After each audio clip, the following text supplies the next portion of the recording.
HIV ও AIDS সম্পর্কে সাধারণ মানুষের মধ্যে সচেতনতা বাড়াতে বুধবার সোনামুড়া উপবিভাগীয় হাসপাতাল চত্বরে বিশেষ প্রচারাভিযানের আয়োজন করা হয়।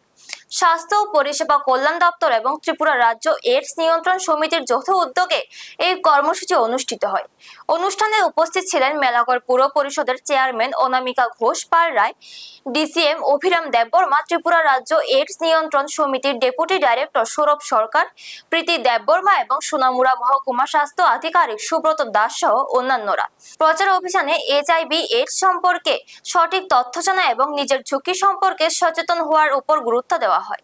চিকিৎসক ও স্বাস্থ্যকর্মীরা জানান, ভয় বা কুসংস্কার নয়, সঠিক জ্ঞান ও সচেতনতাই এইচআইভি প্রতিরোধে গুরুত্বপূর্ণ ভূমিকা রাখতে পারে।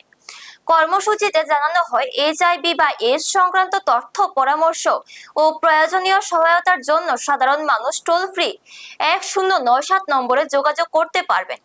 এদিন হাসপাতাল চত্বরে রোগী ও তাদের পরিজনদের মধ্যে সচেতনতামূলক প্রচারপত্র বিতরণ করা হয়। পরে অতিথি, স্বাস্থ্যকর্মী ও শিক্ষার্থীদের অংশগ্রহণে একটি সচেতনতামূলক র্যালি বের করা হয়। ব্যুরো রিপোর্ট, নিউজ তৎকাল 24।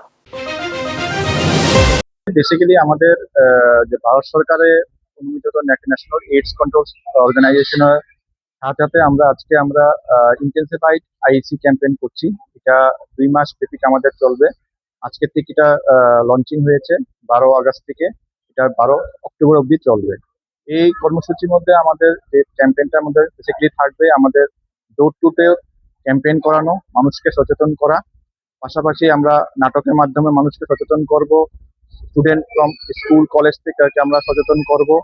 আর পাশাপাশি আমরা যারা স্বাস্থ্য কেন্দ্রতে আমরা অ্যাওয়ারনেস প্রোগ্রাম করব, যেরকম মানুষ এই এইচআইভি এর সম্পর্কে ওরা নলেজ বাড়ে। আর এই যে রোগ যে আমাদের রাজ্যের মধ্যে যে দিনে দিনে বাড়ছে, তাকে যেরকম আমরা রুখতে পারি, এ নিয়ে আমাদের এই 2 মাস ব্যাপী আমরা ক্যাম্পেইনটা করছি।